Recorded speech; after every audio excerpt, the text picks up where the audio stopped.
If you're on the hunt for a destination that's on the top of most people's lists in North America, look no further than the Rubicon. It's 9:23, and we made it to the Rubicon Trail. Just the name alone inspires names of Jeeps.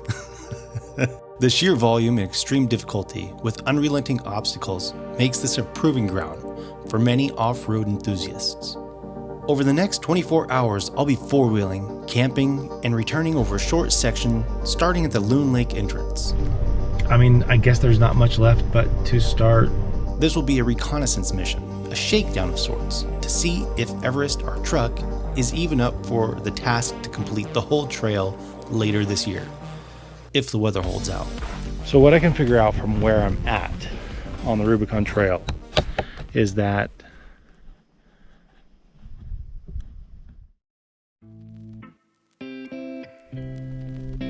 I'm on the Rubicon. That's what I can tell. As the long lines are difficult to plan in the dark, and the size of the rocks are muted by the shadows dancing with my headlights. We've got the sliders have done their job. They've taken a lot of abuse. We're down to 12.5 psi. The Norwell took a little bit of abuse right here. Not much, that's easy touch-ups there. That's minor. You can see we did drag a little bit. And then back here on a recovery point, not too bad. And this slider is hammered.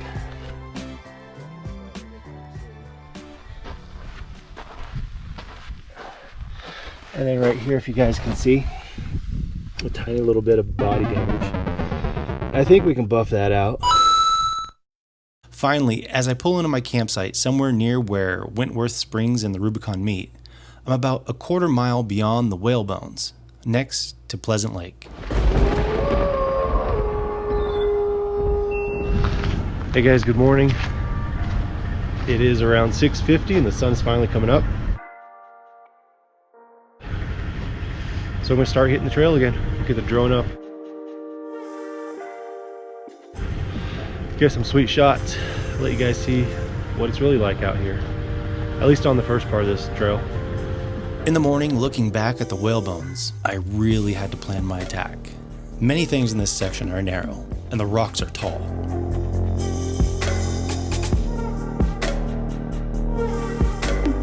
One little slip or one miscalculation in which way to turn the wheels, and not only will a door get a ding, more than likely, you're gonna tear it open.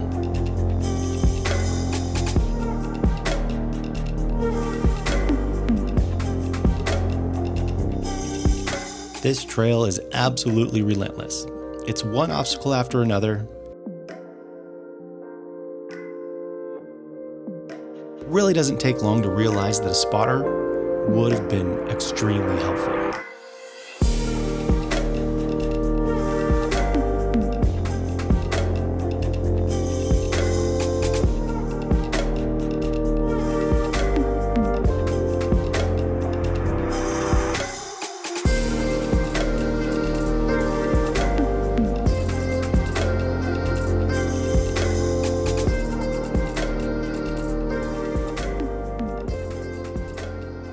I found that getting out and spreading my arms like a lunatic and pretending my left arm is the driver wheel, my right arm is the passenger wheel, I'm able to successfully navigate obstacles by calculating where my right wheels are going to land by the placement of my left wheel.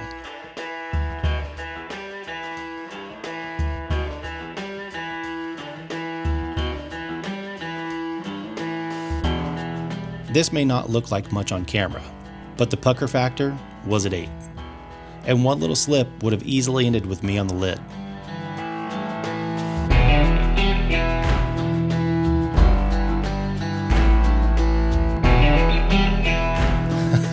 At one point when I was referencing the drone to help me spot, it looked like I'd snapped my driver's side tie rod. It obviously wasn't broken, but by the angle that I was looking at and the reverse mirror effect, it looked like I was turning my wheel all the way to the left, although it was to the right, and I was like, oh my god, my wheel's not moving anymore. After a few minutes of deep contemplation, because I just woke up, I realized that it wasn't broken and continued on.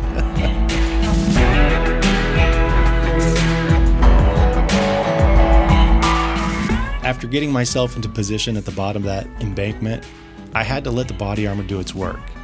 That meant sacrificing the bumper and sliders to the surface of the rock and just letting it ride. And that's just par for the course.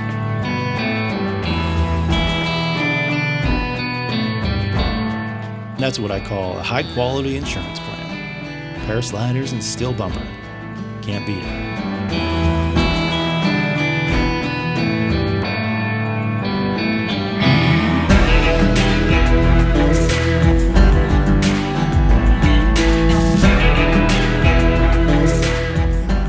At night, it was really difficult to see how large these steps really were. I wasn't really able to get a good reference in size to anything. Matter of fact, it was plain old hard to find the trail and follow it in the middle of the night.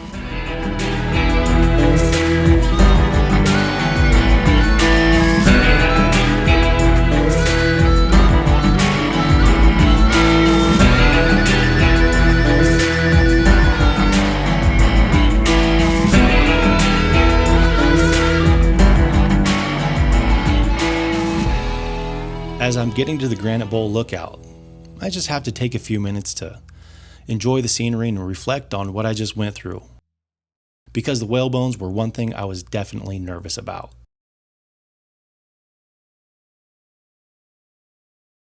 And the ledges were up next, and I could have played here for hours.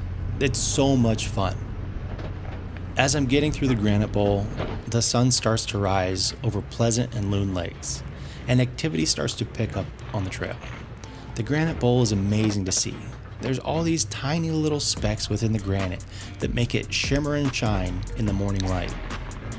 It's out of this world and something you should definitely see. Yeah, now there's that noise too. The truck seemed to fit perfectly here. Driving up and down the steep steps is definitely within this truck's wheelhouse. But at night, it was really difficult to see just how large these steps were. The Rubicon Trail history. The Rubicon Trail history. Prior to World War II, the Rubicon Trail was a partially well-maintained route from Georgetown to South Lake Tahoe. It was common for a traveler to see many other vehicles on the road. Over the years, storms and floods eroded and changed the trail, while new paved highways built made it easier and faster to travel to South Lake Tahoe via Placerville and Highway 50.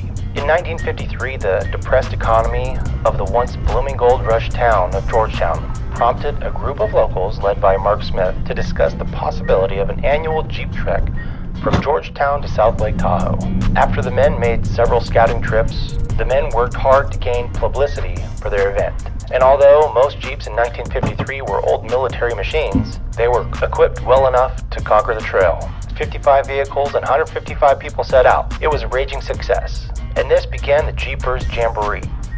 Boo-boo Trail history. The Rubicon Trail history. The one that I chose to come down had ledges between 1 and 3 feet tall.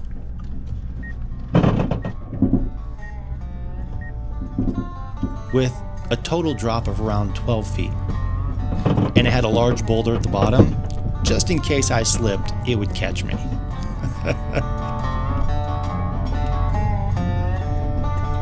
This is where the nitro gears and Nitto tires really proved their worth, by keeping me planted on the ledge.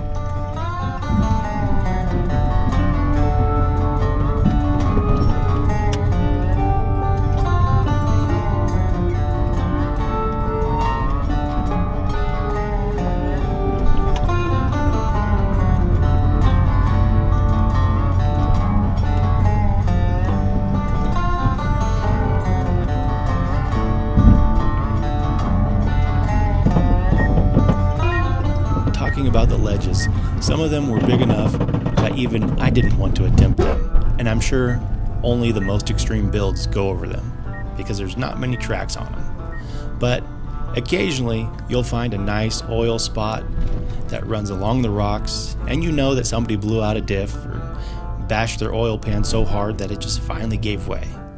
It's quite comical, but it's also kind of sad to see the oil spills into our natural resources. But it really does appear like people take care and maintain this trail to the best of their ability while they're on the trail. And that's really awesome to see.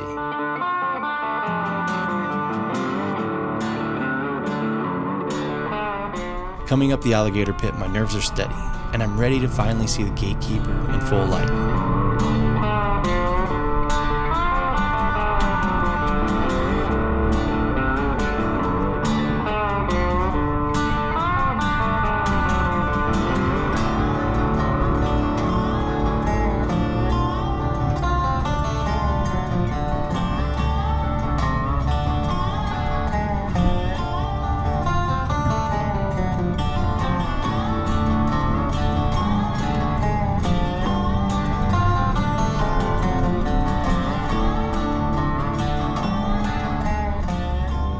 This is one of the ledges that I came down during the night, and I thought, man, it would be really fun to go back up this part.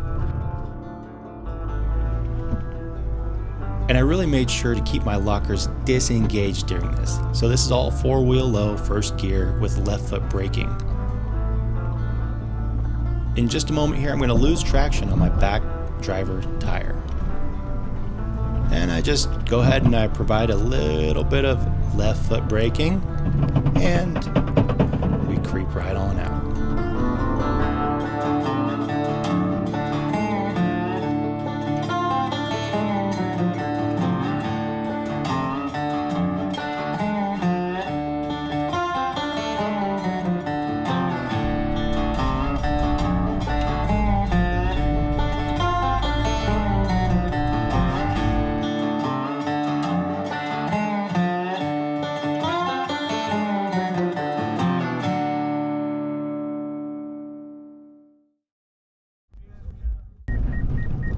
Yes, and that is the drone beeping.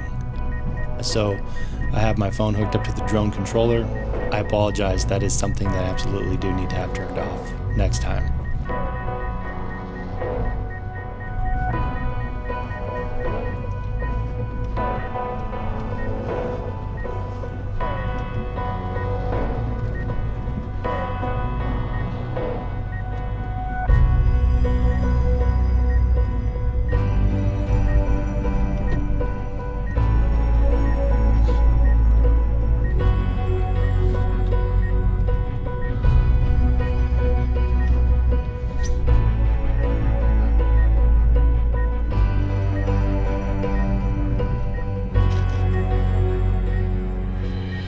Through this section is where I sustained most of my slider and skid plate damage. It's definitely a rough go solo, but absolutely worth it. This was one of the most fun trails I've ever been on. This is where the rocks really begin to stack up back to back to back, and making a consistent, precise plan to get through with correct wheel placement really plays a huge role in this, at least for me.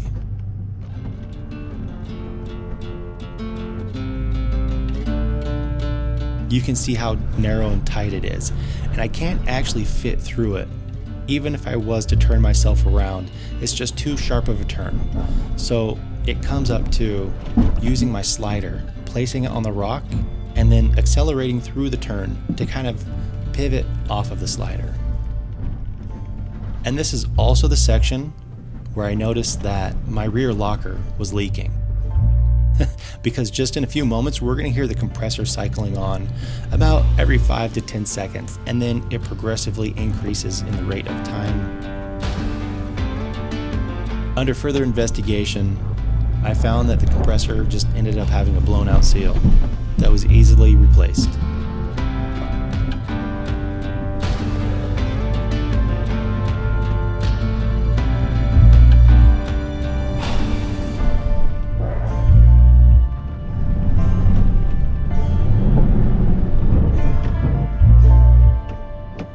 Yeah, and you can hear some scraping under there. That is the fuel tank skid plate getting beat to shit.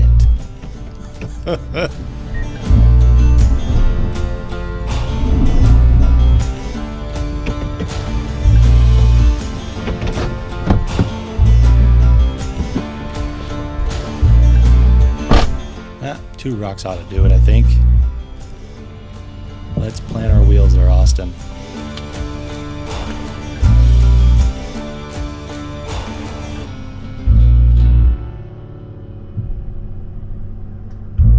So right now I'm pretending that the front driver wheel is my left arm, and my right arm is the passenger side wheel.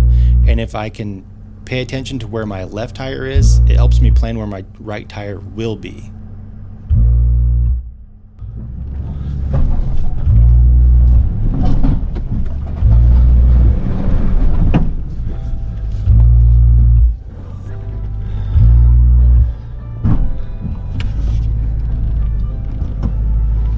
So this whole time I'm basically just spotting my left tire, front and rear.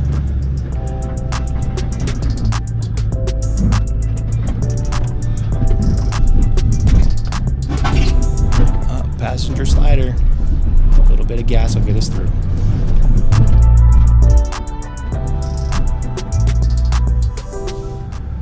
Squeeze tight to the driver's side through here, because that big boulder on the left is just about window height, and it's ready to punch something out if you dare touch it.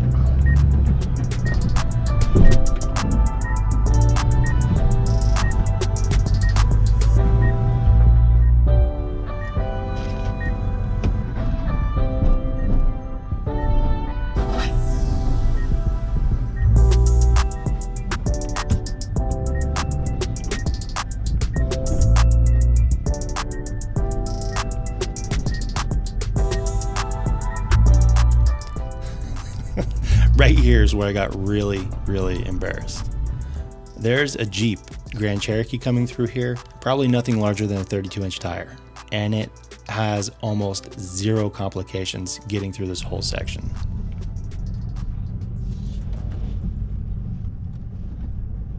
The length of the truck here is really the biggest hindrance about this trail.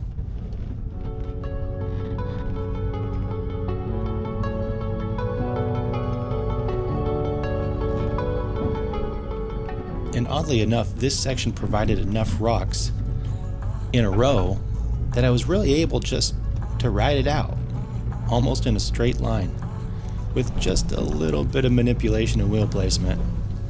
Got through this part virtually unscathed.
And this is nearly it for the gatekeeper. We're just about down the last rock face of this section of trail.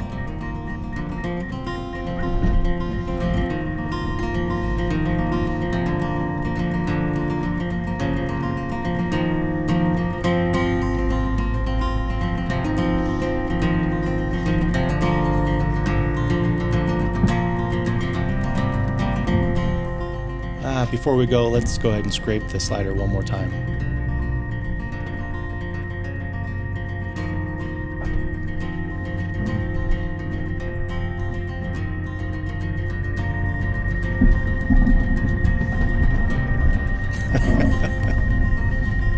Gotta love it.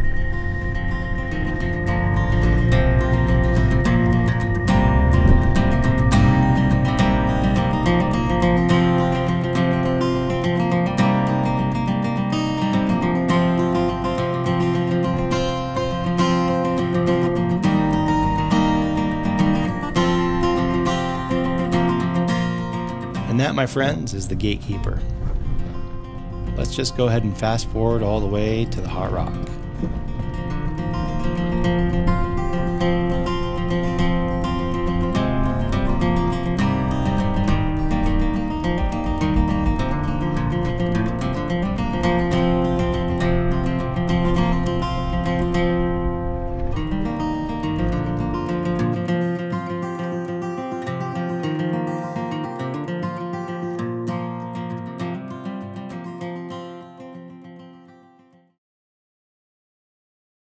And here we are at the very end, or beginning, the Loon Lake entrance to the Rubicon Trail.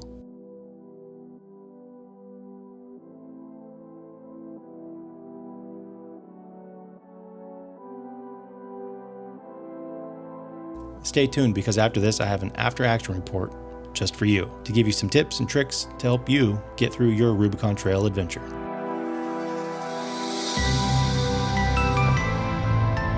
Okay, so while I fill up the tires, how about a little after action report? As you can see, the sliders, both sliders have been beat up thoroughly.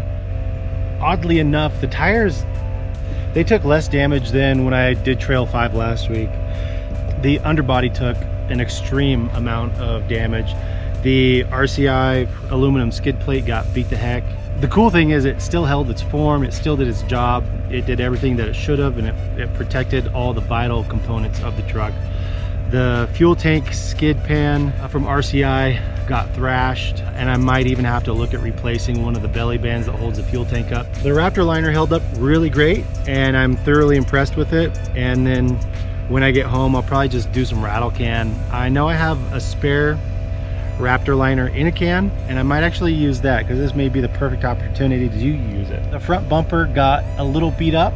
Coming down that first section this morning, I had to ram a rock, and there was no real other way for me to get out of it except for to kind of run that rock over, and that meant sacrificing the front left side, or the front driver's side of my bumper. It didn't deform or push in or anything weird. It's looking great, minus some Raptor liner missing off of it.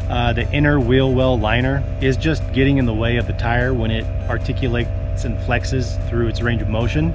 On the very last few sections of the trail today, I noticed that my rear locker must be leaking. Every time I had the rear locker engaged, the compressor cycled on every 5 seconds or so, no matter if I was driving on flat ground or if I was articulated. So something's going on there. With as much technicality as this trail has, it would be ideal to have a spotter, just because there's so many obstacles. It's never ending. It's like one rock after the next rock after the next rock. And to sum it up, yeah, the Tundra's probably a little bit too long to take it on this trail. The width though, although the width of the truck, there wasn't an issue with squeezing through tight spots. Sometimes I just had to ride a slider until it got around the rock, so that's, you know, pretty much par for a slider. If you have any suggestions, leave them down below. I'd love to hear what you guys think on anything that I could do to the truck to help it get through this trail better the next time we take it on. Have a fantastic weekend, and I'll catch up with you guys as soon as I can. Howl at you later. Perfect.